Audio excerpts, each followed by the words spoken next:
Coming to you from Orange County, California, this is the Jug Life Podcast with Max Ada and Chad Wesley Smith.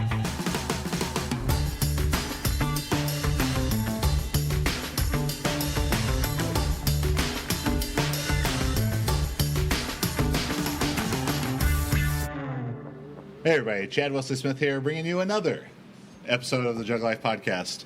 Joined as always, Miracle Max Montana. How you guys doing? And our special guest, all the way from the bayous of Louisiana. Took my P-roll the whole way here. Matt, the not-so-fat owl, Vincent. I like less fat. Slim owl? Yeah, no, just less fat owl. Lean owl? I've lost 50 pounds, and I basically look like a guy who should start a cut. Like, oh, you finished bulking. That's nice. Let's quit being gross now. Like, well, it's the best I've ever been. Yeah, I'm sitting right here, so I don't take any of that as personal offense. But how many weeks out? Right now? Junior Nats. Yeah, how many weeks out from Junior Nats? I think if I did a really good water purge, is that what they call it? Yeah, sure. I'll up my salt, do a water purge, throw in some carbs and some AM cardio, 15, 16 hours. That's okay. So you're ready. Oh, good sweat. That's really what I need. I don't even know if mine would. I don't think it would be measured in weeks nor months. It would be how many years out? It's moon cycles. It's based on moon phases. Like probably not even Earth's moon. Like when's Easter? Yeah, same type of deal. Yeah. What's the Olympics after Tokyo? We're on a prep. Yeah. So 21st century. Yeah. Yeah. Today's podcast is brought to you by Black Pudding and Shot Pudding. That's a Highland Games lifestyle, especially in honor of Matt. And that was from our YouTube fan, Andrew Taylor. So let's just go ahead and dive right into it. Tell us a little bit about your athletic background. I've done a bunch of stuff. Varied and decorated. Yeah, it's moderately of all things. I've been surprisingly average at a number of sports. I was average enough at shot putting to get a walk-on and then turn a scholarship at LSU. Never good enough to say go to nationals or do anything like that, but did well at SECs. Like took a third at SECs is probably the best I ever did. Shot put, discus, hammer was okay at all three, and then finished up college and did a few years of strongman and was super average at that. Could probably, I think, top 10 nationally would have been my probably best year. And then did some powerlifting, super average at that as well. And what variety of powerlifting? I've done raw. I did APF, did full gear. Those are the only two options. I don't understand anything in between those. I remember you telling me about, you had this huge carryover. Bench shirt, I'm raw sweet. shirted bench, right? Yeah. Sweet raw bench of a 4 1/4, shirted 700. Wow. Nice. The technician. Yeah, the meet I hit 700. My opener at 6 was a 15-pound PR. So things rode out nice. He likes to go with my attempt selection. That's strategy. incredible. Yeah, we'll just double it. 700 shirted bench with a 4 I was 1/4 super raw. nervous. What does that feel like? Would you try? Have you tried any weight like that before it? I think I had gone like 650 to boards in And training. you were just like, put 7 on there. Well, because How many we hit times? 6 and it Yeah. went really well. I was like 675. That was So- multiply or single? Oh, multiply as much as possible. The yeah, it wouldn't be multi-ist. single. There's no just a tip in my idea of Right. there's either gear or we don't have gear. Right. I don't understand the Right, halfway right. between. So Oh, yeah. let's balls to the walls it. 'Cause And when you and I first met, I had just opened Juggernaut. So it was Yeah. 2009, late 2009, early 2010. yeah, And you were I deep, just started Highland Games. yeah, but you were deep into the Elite FTS multiply. Oh yeah. Like those were all your buddies, right? Yeah, hanging out with Windler and Peg, and We've had you. It was you, me, Peg. we went to Outback. Outback Steakhouse nice. in London, Ohio. Or It's a nice place. Yeah, that Nothing time. but the best, Yeah, I was nothing training but with the Gary best. Frank at that time in Oh, yeah. Louisiana, and that was interesting. And it was fun. I enjoyed doing the geared stuff because I liked the training was cool because I took wasn't like going to the 4 bar at the time, and so like I took got like to go. hours. Yeah, I got to go hang out with like a couple dudes and have them help you put your underwear on. basically, yeah. Like I'm gonna knock out 6 singles and bench tonight over 5 hours. It's gonna be a real rocker. Gary Frank is someone who, the kids watching are Have probably, no idea. yeah, no one knows Time's past him. one of the freakiest Complete athletes freaks, yeah. of all time. Yeah. 67-foot shot putter, 68-foot shot Standing. putter. Yeah. Wow. With a sweet 69-foot full Yeah. full throw. Was a national champion shot putter. At Ole Miss or Yeah.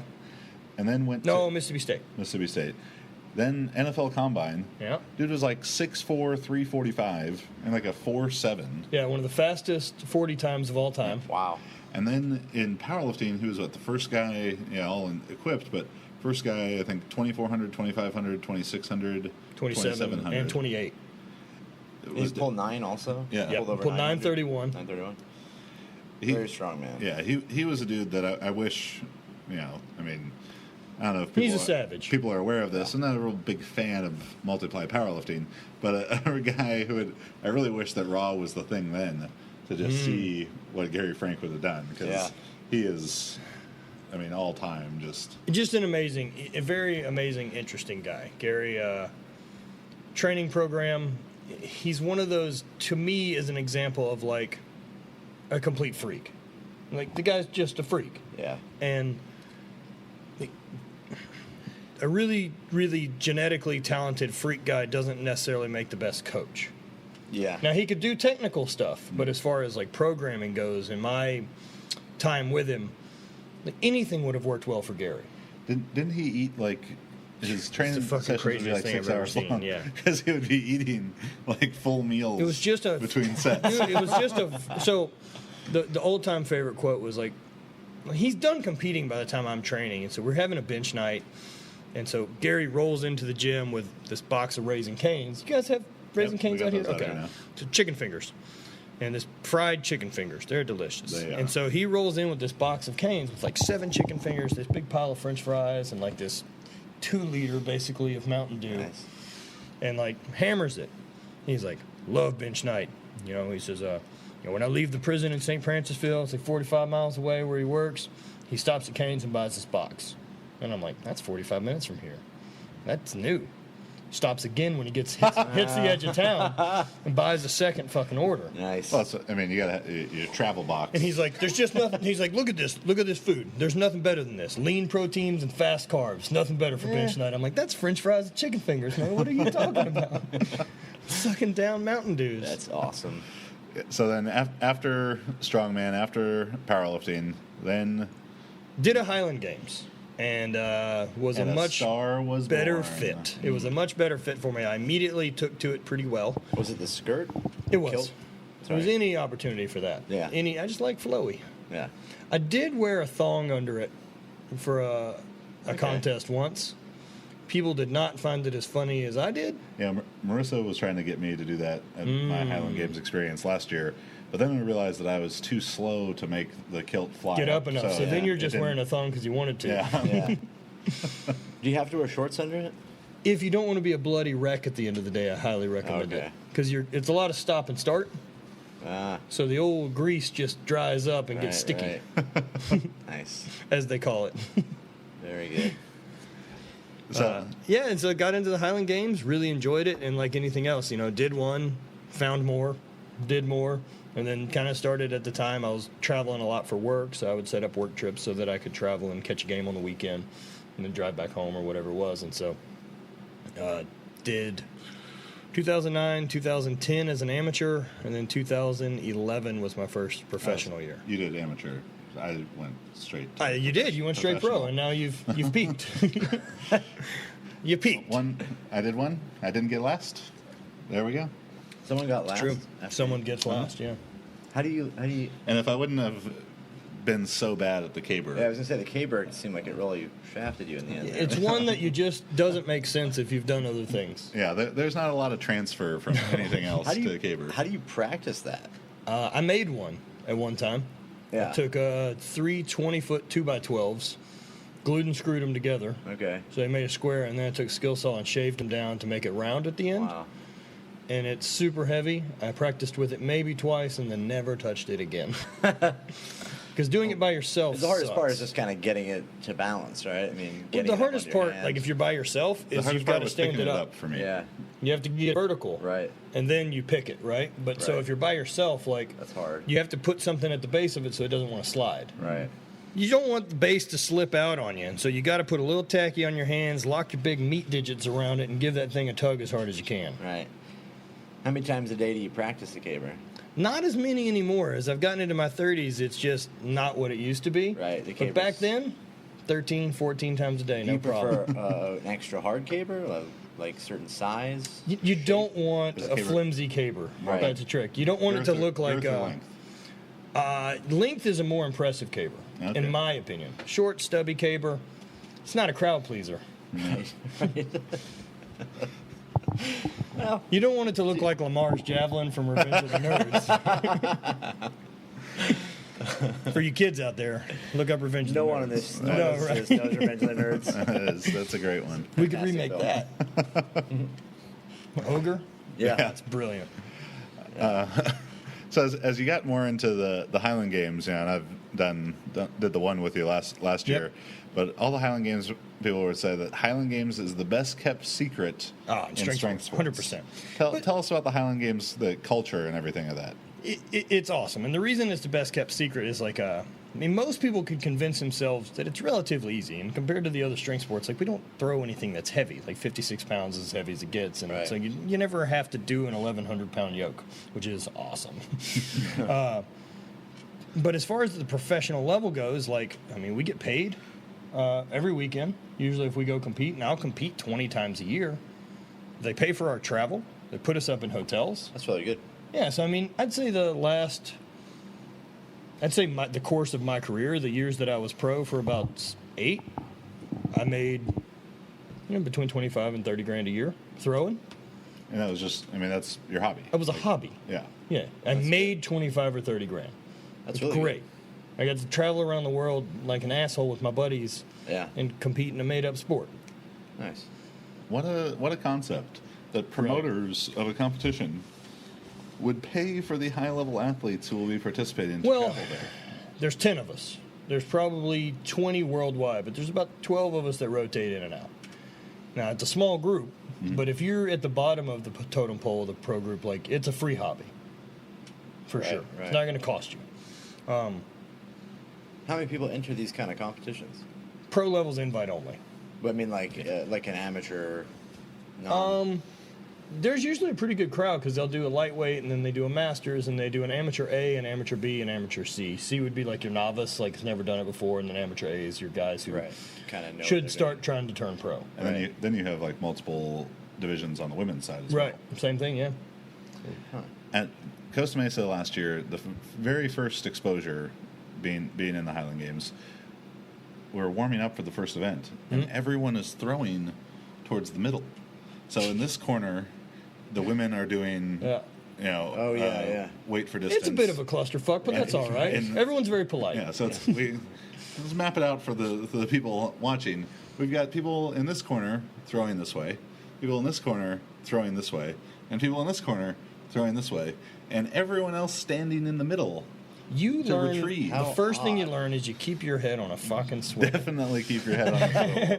If you find yourself in the middle of a deadly cockfight, you got to be ready. Dodge a couple rocks. Is there cockfighting in there too? I wish, dude. That would be... Dude, I've been to a couple in Scotland, right? And they do some wacky events in Scotland. They do a pole push occasionally, which is super. What's a pole push? It's to take a caber basically, and they have a rope that goes through it, and so you've got it like this. And then you've got it the same way, facing push each other like a so we're trying to push each other out of a sumo ring. Reverse tug of war. But you can go, side to side. That's pretty cool. In circles. It's gnarly. It's a good way to die. Shit. And then they also do the Scottish wrestling. What's So that? it's basically we go chest to chest and lock around each other like this and try to wrestle the other one to their back. First time I ever did it in Scotland is Douglas Edmund Games and paired me up with Sebastian Winter. 2002, very strong. second place world's strongest man, 6'9", 6'10". And I just looked and started laughing. I'm like, I'm not fighting you, dude. Let's just, you got it, you won. And so he's like, I'm like, yeah, man. There we go, ladies and gentlemen. I was like, just pick me up and let me kick my legs for the crowd. That's awesome. No, Seabass is a monster. Do they do any of that stuff here? No. Every once in a while, but not as part of the contest. It's usually exhibition type stuff with the novices. Yeah, they saved the Scottish wrestling just for the after hours. Yeah, once you get nice and comfy in the hot tub. Right. You to lock lips and arms, or just arms? The lock lips, I use it as a diversionary tactic. If I can get a smooch while I'm in there, I'm going to get it. I think I won't force kiss a man. You are incorrect. Anything for the win. Anything for the win. Is that a cape Anything for the win, yeah. kilt, or you just, Right. You grind on someone, maybe give them a mouth kiss, you've taken them out of their game. It's not gay. No either, one wants like, to fight a man with an erection. Right. No one wants to continue fighting a man with an That's erection. true. Now, if you got the erection because you started fighting, well, you that's get a weird excited. spot. Yeah. It's like a dog, right? You Blood get flow, really dude. excited. It's not my fault. You get a little I took some pre-workout. right. Blood flow's going. Pre-workout and Viagra. Yeah, pre-workout and It's not what it used to be when I was young. No. Now, Viagra and pre-workout, that's a good combo. It's a good way to get a headache. I've heard stories of the Viagra pre-workout attempts early 90, whenever it came out, mid 90s, 2000s, like guys were taking Viagra to see if it was performance enhancing. The Bulgarians. Vasodilator, yeah. So they took Viagra, it wasn't working really well. Took Was there testosterone. Then like one of the coaches was taking Viagra and testosterone, and then he just started banging one of the like volleyball coaches. Nice. Couldn't help it. Yeah. Is there anything that was off limits so the Bulgarians would try as a performance enhancer? I heard a story that one day the team finds Abajev in like the emergency exit stairwell, laying on the ground. He's like a 70-year-old man, maybe like 65 at the time, laying on the ground, frothing at the mouth, just passed out. Like he would try everything before he gave it to anybody. Attaboy. That's commitment. That's like, commitment. you know, I appreciate that level. I got a great. Yeah, that's why they probably woke him up. Well, he was like, a I have a great scientist. idea. I got something for you guys. He's a scientist. It's gonna be good. Yeah. It's a good move. So awesome. Now, is it Bulgarians or West Side that have used strychnine as a? That's not a good. I've heard both. Yeah. There's a guy that do got they also popped for speak in strychnine. tongues and spin snakes around? Yeah, there was a guy that popped the Olympics for strychnine in weightlifting. That is a level of commitment. That is an unhealthy level That is of just commitment. not good for you. Is he trying to pull like a Princess Bride type thing, like a little bit of poison iocane over a long time? That way you've built up an immunity? That's exactly the scenario. And then he can poison his roommate? I was poisoned by my constituents. Something like that. That's odd go. Dude. That's a movie remake that we need to get on. Oh, yeah. Princess Bride. Maybe Fezzik. Yeah, you're Fezzik. Yeah. That'd be 100%. very good. I go the man with 6 fingers. Yes. 6 fingers. That'd be really good. Jeff, I could see Jeff as Inigo Montoya. or Prince Wesley. He's got the. You're you'd be Prince Wesley. I'm more of an sure. Inigo Montoya. Maybe if Yeah. Jeff still had his long hair, he could have been Prince Yeah. Wesley. There's a guy off screen. Mind your business. Yeah. If you'd like to talk to him, call in. the dread Pirate Roberts. So the Highland Games, though, you've gotten to travel all around the world: Iceland, Scotland, France. other places. Went to France. If someone's looking to get into Highland Games, what would be a good resource for them? Good start. Honestly, start with just Facebook groups. Search Facebook groups for throwers groups, find a competition, and go do it. And then once you've, go do one and decide if that's for you or not before you've started investing a bunch of time into it. And if you enjoy it, then you've met people there who do it, and then figure out when they're going to train and do things like that, and then get better at it. That would be. And it seemed like an incredibly welcoming. 100%. Yeah, the crowd's awesome. And I've always described it to people like you. It's everything I loved about throwing in college, but none of the bullshit that I had to deal with of I don't get along with my coach, or there's the idea of an official sport. Yeah. I like that I could practice and do things on my own time now. Well, everyone's there because they want to be, right? Right. Everyone's there because they're super talented and they've been pushed into it by. No, look, I mean, here's how I look at Highland Games athletes, and we've got some good athletes. And we've got a bunch of collegiate throwers. It's basically what's kind of running the pro group. But we're not good collegiate throwers. Good collegiate throwers go try this thing called the Olympics. Right. So the way I've always said it is, I was a 60-footer, and I think have I really applied myself instead of enjoyed college more. I think maybe a 63, 64 could have been in the cards. I've thrown 63 with a stone, so I think maybe I could have done it with a shot. If you're throwing 65 or better, you'll convince yourself that post-collegiate is something you should give a go to. Right. If you're worse than I was in college, you're terrible. Like, you're a 56, 57 guy, like your entire career in college, you're not a good shot putter. Right. And you'll never convince yourself to go to the Olympics. So I fell right in this great window of, like, I knew I shouldn't pursue this. Except Justin Rhodey. Well, look, there's always exceptions, but we 4 can't. years from 57 to 69. Right. That's like, well, He's a Usain late Bolt's a bloomer. tall 100 runner. Like, he doesn't count. You don't get to play by his rules. Yeah. Like, oh, how do you go faster? Just run faster. How much would Ryan Krauser beat everyone? By a lot. Yeah, by a lot. If he could handle it. Like, of course he'd be just fine. I mean, there's more room in the trig than a shot put ring. And the stones are bigger, so you have a bigger place to smash those giant hands into. Yeah, he would throw 70 feet. How heavy is the stone usually? 16, same as 16? Yeah, just 16-ish. around 16. Yeah. Anywhere from 16 to 18. Is there like a standardized equipment list that they like? Yes. Everyone has to sort of. No. Yeah. They- Do the stones travel? No. They So they're just- different at every venue. They just pick one. Up Yeah, that somewhere? like that field and that competition has a stone. Right. And in, so, in Scotland, though, aren't they using shot puts a lot more now? yeah, well, they always have. Oh, yeah. Yeah, they don't break like rocks do. Right. And so they throw old hammerheads or something like that, which is basically a shot put with a hole through it. Mm-hmm. I do not throw those very well anymore. Yeah. I cannot convert back. The problem is you get used to throwing a big stone, and you can rush the upper body and just smash into it. You're Right. never going to blow past the hand.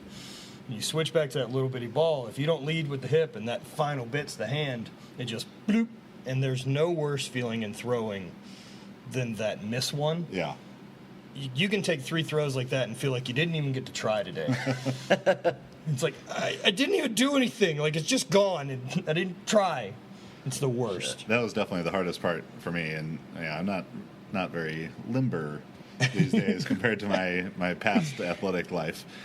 And just trying to get the Braemar particularly, I was like, oh, let me just put this on the back of my Just head. wedge it in here.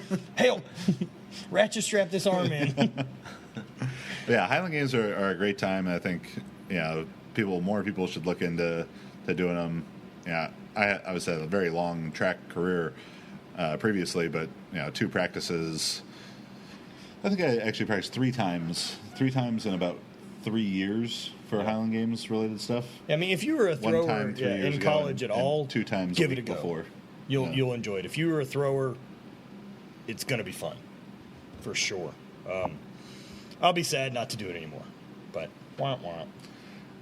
So we'll come back to talk about why you can't do it anymore after we take. Cliffhanger. Yeah, that is. It's another great movie we could. That'd be a good one. So let's take a quick Doesn't break make any sense. for a minute in strength history, and then we'll come back with Matt. Adam Nelson, the 2004 gold medalist in the shot put, shared a story with me about meeting Udo Bayer's former coach and asking him if he had made any mistakes in Udo's training. His response: "We made him too strong."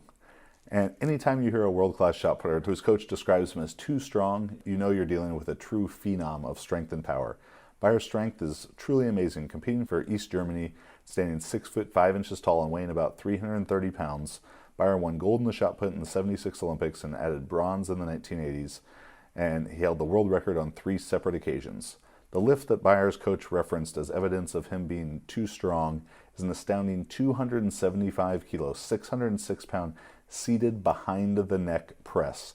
In addition to that amazing effort, Bayer is also anecdotally credited with a 260 kilo bench press, 210 kilo power clean, 400 for 5 kilo squat, and a bunch of other insane lifts.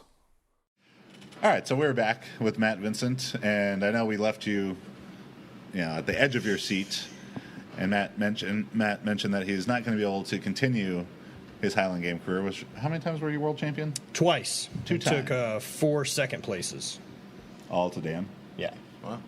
No.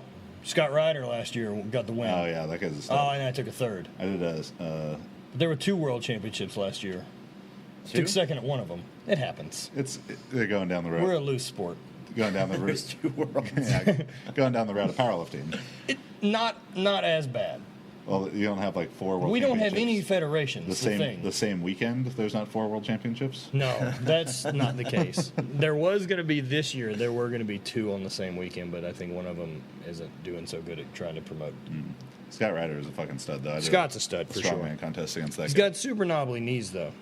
And you got to keep an eye out for those things. I hope he's fucking listening. English prick. He lived in a guy's cupboard for 18 months. Wait, in a closet? No, cupboard, which I thought was like a pantry. And then later was explained it's like the under the sink cabinets. What? Yeah. How's that even a thing? Because he went to go stay with Colin Bryce for a while because Colin had gone through like a weird breakup. And so like trying to be a good buddy and go hang out with him. And so He's like, finally "Here, Colin's sit like, by the why sink." don't you just stay here for a while? And somehow Scott moved in to under the cabinet. Permanently under the For like cabinet. 18 months. He said you had to like crawl in. So there'd be like knives and forks and drawers and then like his stuff in other kitchen drawers. This is real? Yeah. He lived in his amazing. cupboard for like 18 months. That's very odd. He's Wow. an odd bird. Clearly. I like him though. I like that kid a lot. You He's a can't straight not shooter. like a guy who lives in a cupboard. Yeah, he's fun to make fun of. Holy shit. So tell us about your knee situation and what's going to Yeah. preclude you from. So the rest of my body, totally sweet. Honestly, it's a temple. My knee, however, my right knee, bag of shit. It's looks like it. I think it's like a Stretch Armstrong thing at this point. If you just pull on it, it would all come apart. So I've had since February of 16, I had a meniscus surgery, an Oates procedure, an ACL that did not take, another ACL, and a scope. When you say an ACL that did not take, you have Just didn't take. You have no ACL in one. I do now. Okay, I do now. I got one, and it's good to go. but you were But competing. yeah, for a I while did. with I did no my whole ACL? career without one. Yeah, it's like a appendix. Yeah, Yeah. ACLs are one of those things like male nipples, not necessary. Female orgasm, rumor, Right. All for show. and that's what happened. And so it's a bit worn out. And so we did the Oates procedure. And for those who don't know, it's like these big cartilage plugs that get put into your femur or whatever it is. And one of them on the inside of my knee just isn't healing, just because I'm bow-legged from years of beating the shit out of myself, which, And we got to do something to straighten the tibia so that I'm not bow-legged anymore and the pressure goes to the outside of the knee, and this should eliminate pain. Is that kind of what Garce is getting to? No, he's gotten like the end of the bone, like micro Fracture. fractures. That's no big deal. Yeah. But I thought he had something with the Oh yeah, angle no, they do. about it, They're too. gonna do the same. They change The high angle, tibial, something like that. What? Yeah. Okay, osteotomy. Yeah, it Yeah. looks like the worst thing I can imagine, but Yeah. the doctors seem to tell me like, oh, they've done this since like ancient They Rome, do this on horses all like the time. before X-rays. Yeah, it takes 6 So, out of 10 times, so you're good. Just gonna give it a go. 60% of the time it works every Yeah. time. Yeah, what's currently happening with my knee isn't sustainable for life. Does it hurt a lot?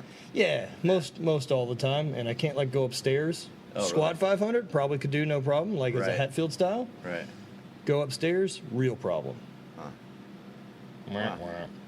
And I want to do more. I want to do more outdoorsy things and live and kind of be fit and kind of be able to do physically whatever I want to. Right. I shouldn't be limited to like stairs shouldn't be off limit for me at 34. Yeah. So we'll get that sorted out.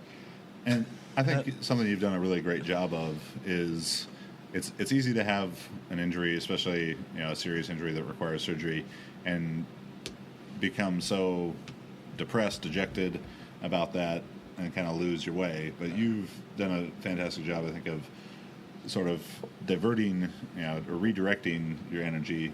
That okay, we can't do Highland Games or we can't train heavy right now, but you could focus on your diet and that kind of stuff. So tell us about your mindset as you approach injury.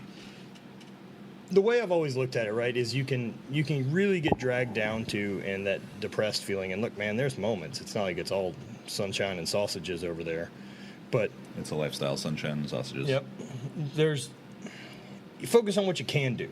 Yeah. And so, okay, let's readjust. I can't squat. I can't throw. What can we do? Well, I can not eat like an asshole. I can work on mobility, and I can build my business. Yeah. So let's do that. Let's pour full speed into this and see how that goes. I can also still do conditioning. I can still bench. So, I mean, stick to what works right now. Right. I mean, look, there's bigger travesties in the world than me not being able to throw rocks in fields. Like, it's been great.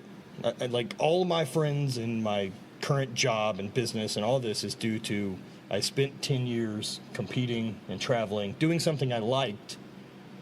That, like, if that's the cost I paid for the life that I have now, take the knee. Yeah. I'm in. You know, this wasn't going to be sustainable forever anyway.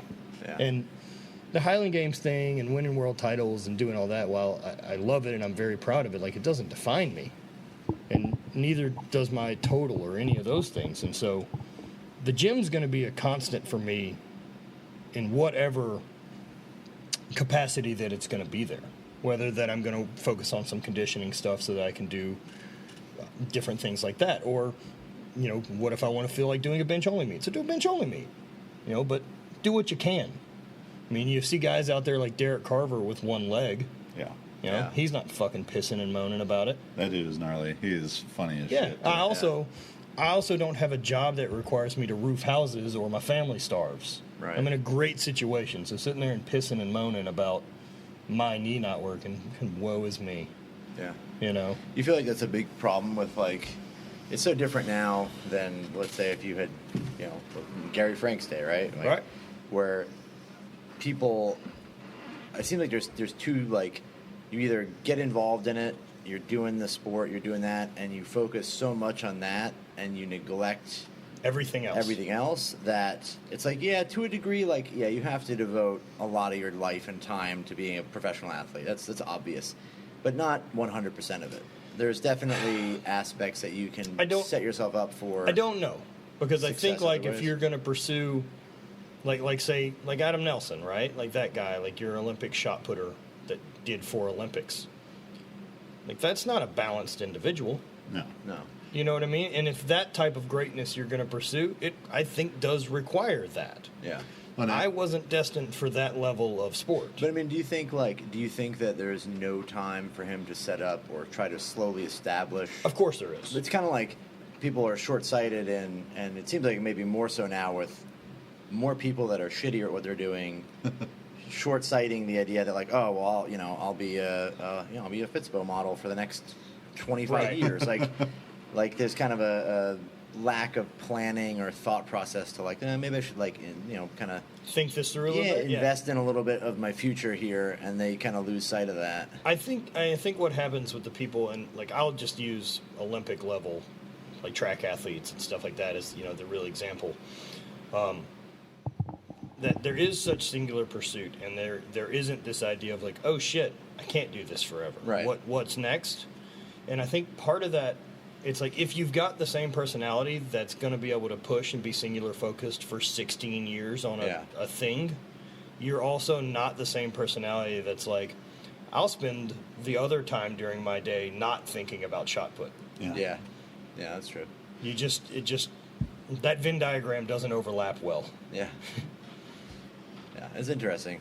I kind of wonder, some people too, like with powerlifting, where it's like, powerlifting is different because there's really nothing beyond there's no end game. Yeah, beyond the World Championships of Las Vegas, and you've won that 14 times now. And set 73 world records at your second meet. Yeah, like living out of your car to compete at the SPF. If you can outbench him and outpull him, who's the man? Right. You're the most hardcore guy in the world. Yeah, and just kind of like, it just seems like there's more prevalence of people, selling their future short because they're just not focused on. Like, if Ed Cohn didn't there. have to be living out of a van and be an asshole, like, neither do you. Right. Yeah. He did that by choice, though. Right. That's Ed. That's classic Ed. Yeah. Ed's great.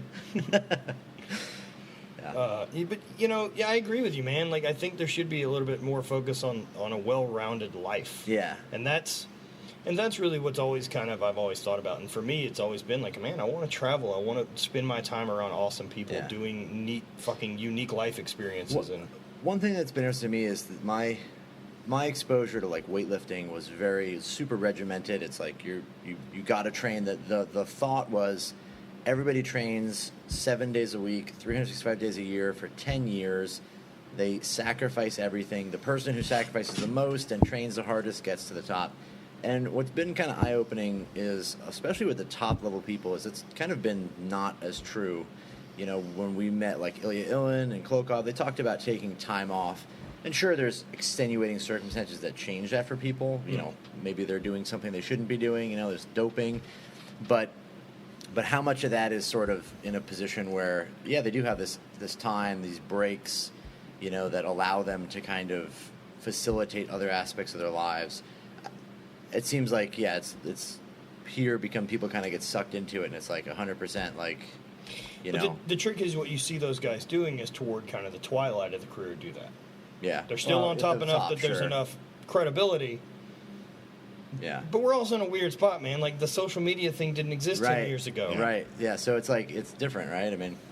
Yeah, it's easy for a guy like Klokov to put on a big show in minute clips. Yeah.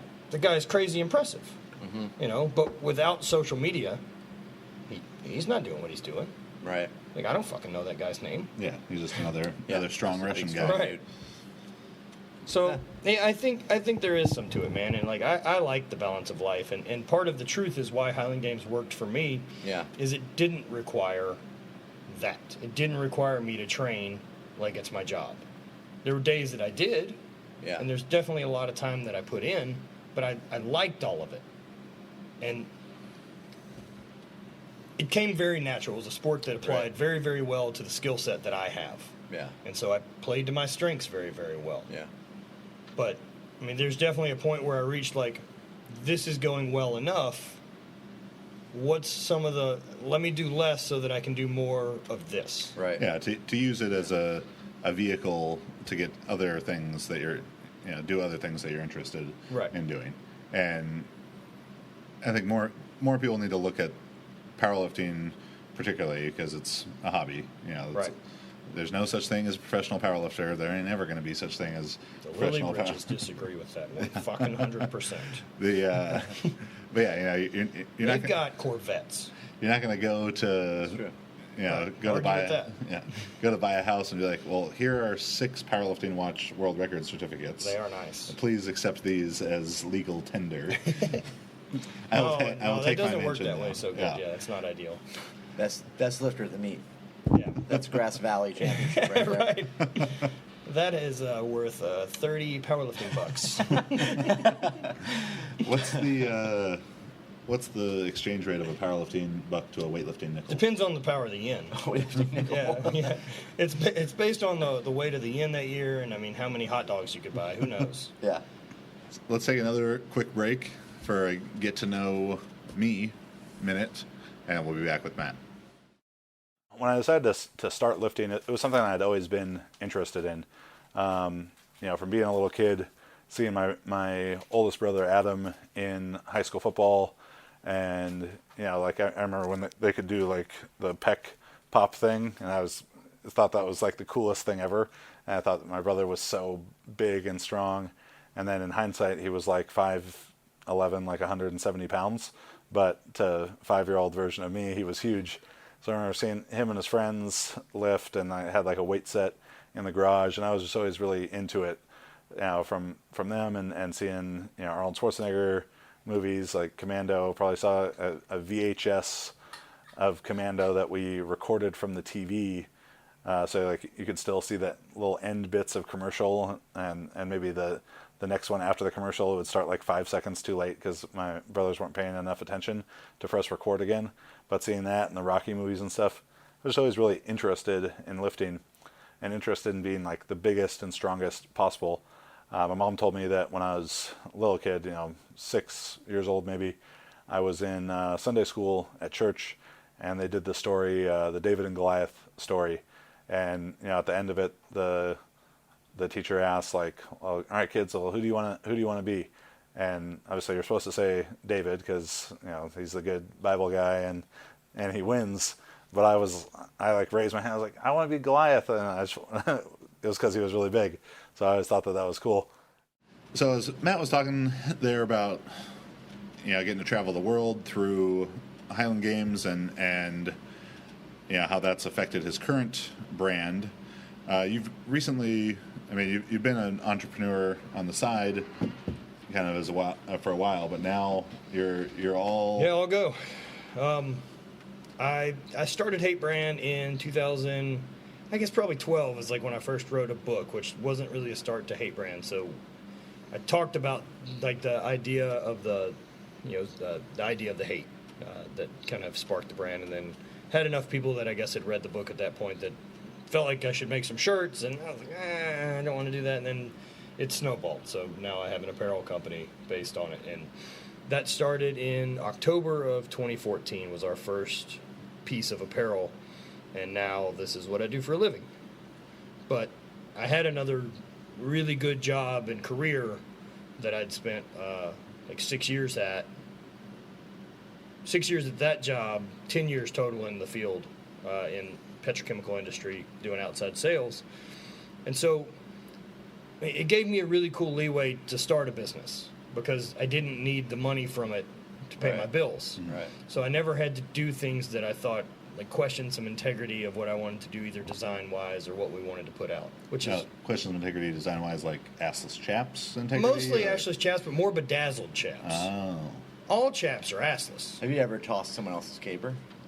That was you. That's a no-no. Shameful. A lot of people, once you've kind of dommed a caber, You don't let anyone you own touch that caber. it. Okay. Yeah. It wears a little necklace that says slut. It's, Caber walks around Yeah. holding your pocket. how did chokers come back in stock with the little ring on the front? Yeah. That's a bondage tool. Like, Oh. that's been around a long time. That's so your mouth stays wedged open and you can still bang their mouth. Okay. Like, well, that's... There's a lot of, This is there's a now lot a of 12 fashion There's a lot of thing? 12-year-old girls that would disagree, but eh. I feel like we digress. We digress. Sorry. So next up for HVIII Brand Good, chokers.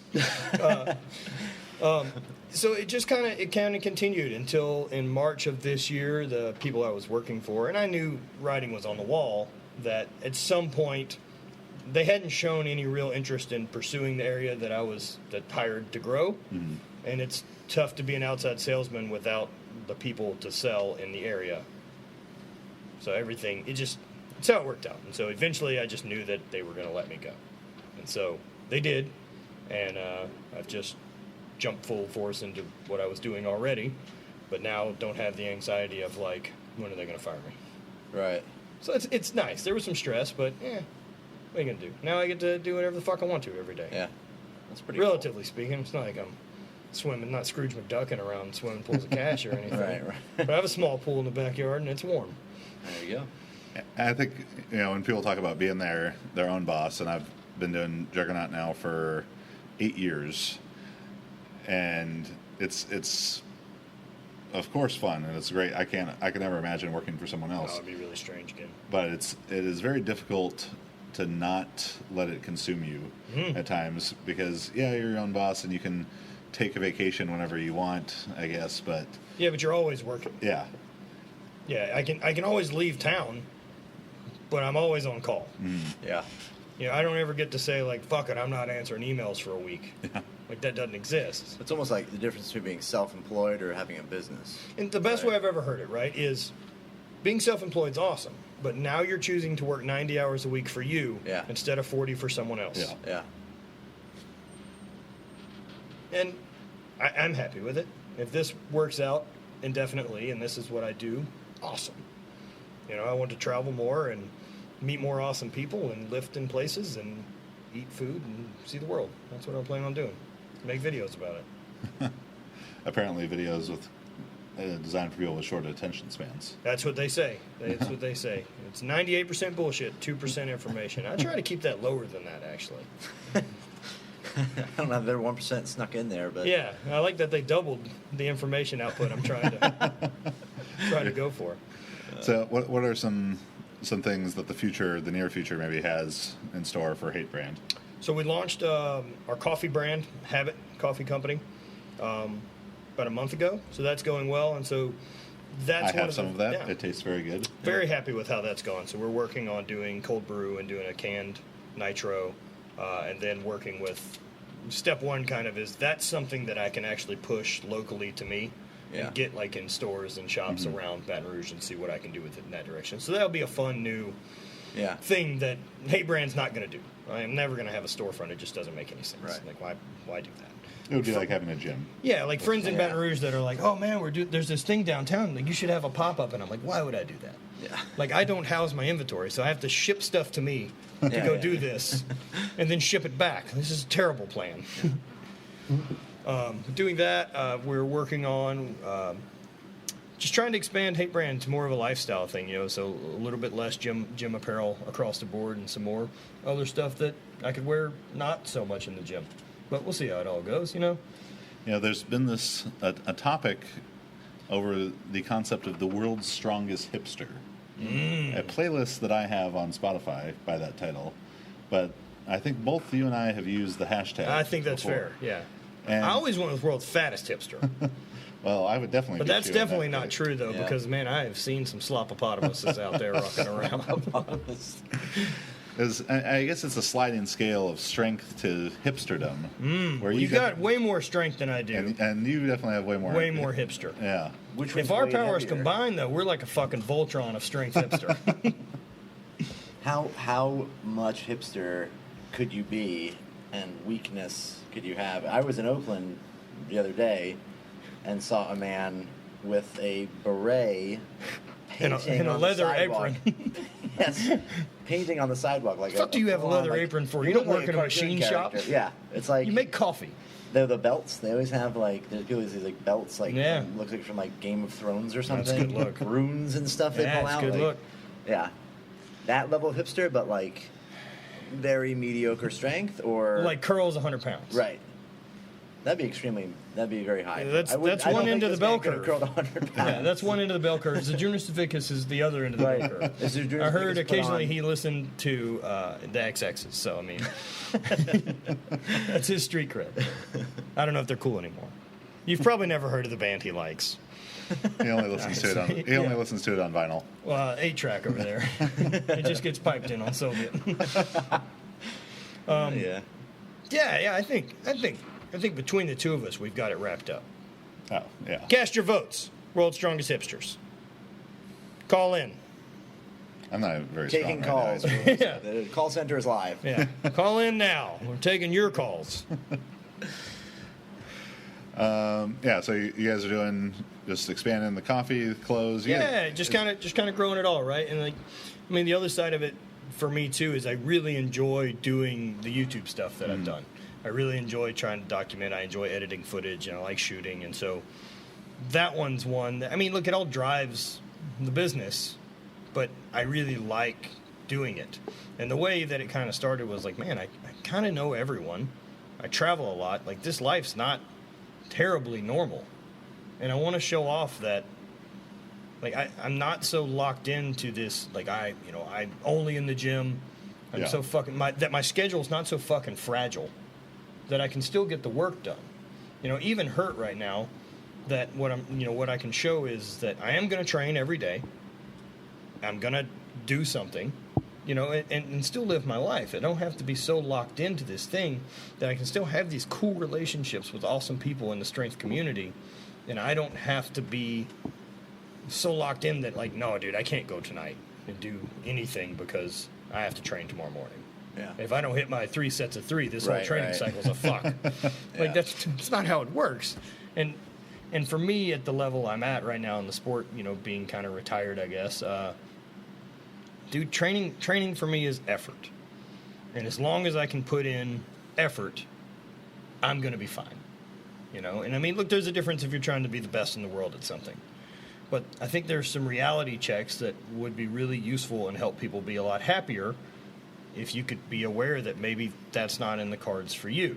Right. Like, I think because strength sports are something that everyone can kind of get started and get involved in and see this big growth immediately of, like, how you got so much stronger in your first year. And people think that compounds, that, like, oh, I added 100 pounds in my squat this year. 6 years from now, I am sweet. Yeah. Yeah. I've added 600 pounds. Yeah. But, like, if I told you guys that my passion in life was playing basketball, and at 34 with this bum Lee, I'm going to commit and find a coach and get a nutritionist and spend all the money I've got to my name going to basketball camps and hire an NBA guy to come teach me. I'm not playing in the NBA. Wait, that's Like, not I don't a have good the idea. tools in the chest to even start. You know, there was a guy who was really into the 10,000 hour rule. Oh yeah. Yeah. So he's trying to do, like, sneak it in? It was golf. Yeah, he was 42, 43 years old, and decided he's like 10,000 hours from now I'm going to be a professional golfer, having like never played golf before. I haven't stayed updated on him, but my guess is that it hasn't gone well. No. He's definitely not a professional golfer. He's Tiger Woods. That's Right. the moral of that He's story. now, he made it, and there you go. That's And how you become the can best. Too, Yeah. For 1995. All right. We can Yeah. give you the secrets. So, Matt, where can people learn more about you? My YouTube channel is Matthew Vincent. It's very formal. And then my brand. Do you have a middle name? Peyton. We're big on middle names, right? Yeah, Peyton. Payton. Like Peyton Manning. Yeah. Yeah. Me and that peanut head shaped guy, both rocking the same name. But he's the best. 10,000 hours. Think about that, dude. Started 10,000 when he hours right there. was 19. You know what I say? People who want to like go to business school or learn all that to become entrepreneurs. LeBron James didn't go to business school, and he's a millionaire. That's true. Think about that. That could be you. You can find my brand at thehate.com. That's the HVIII, like a Roman numeral, .com. That's become a real pain in the ass over the... I bet, Didn't think yeah. that one through when this all launched off. You thought you were so clever. It's a real mistake. The best is getting emails from people that want sponsorships. I'm sure you get a fortune of them. Yeah. And then misspell the name of the brand in my... Yeah. Like, I'm not sponsoring you from an Instagram direct message. I'll get Juggernaut with the NAUGHT. Nice. Yeah. Dude, like, be a hair more professional. Like, put together a fucking resume if this is what you want to do. Show me. Here's how sponsorship works, just as a little rant. I want to invest in you so that I see a return on my investment because you're out there doing things under my name. You sponsor almost everyone that I coach now. It's true. I think it's basically how it works. Yeah. Yeah, slap some T-shirts on them. It's good to go. But, like, if you're someone with 500 followers who post every other week and don't compete in the sport, like, what do you bring to the table for me? What new demographic do you think you hit that I haven't got? So you just want free shirts? Is that what you're asking me? Like, no, man, I'm good. But that's, yeah. What about on the Instagrams? I hate Matt Vincent. Spelled the same way. So that's H VIII. number 8. Yeah. That one. That's how you do it. Just like the way we voted for the no hate thing. Prop 8, no hate. Prop 8. Isn't that the gay marriage one? Yeah. Nice. I know what's up. I follow news. I read Reddit. Is that not the news? Is that not what Reddit. everyone else does? That's the best place for news. I do that on Instagram. Max. I don't keep up with much. You can find me on Instagram, Max_Ada, or Facebook. If you got questions about Juggernaut coaching, email us at, well, you can go to the website, JuggernautCoaching.com. It's a good There you go. place. Straight from the horse's mouth. Or any more information about the programs or whatever, you can message us on Facebook or Instagram or even email max@jtsstrength.com. The old-fashioned way. Also, make sure to check out Max's new book, The Weightlifting Technique Triad. It covers, really help you understand better why good weightlifting technique is good, and how you too can have good weightlifting technique through proper exercise selection. That's available at store.jtsstrength.com. Beyond that, juggernautcoaching.com for all the online coaching. Subscribe to the YouTube. Go over on iTunes, give us a 5-star review. Now the Jug Life is on Spotify as well. What? I'm Chad Wesley Smith, at Chad Wesley Smith and at Juggernaut Training on Facebook and Instagram. Filling up your news feed all day. Matt, thanks for joining us, buddy. Absolute pleasure. Stoked to be around. I got these sweet biceps going on too now. All right, we'll see you next week.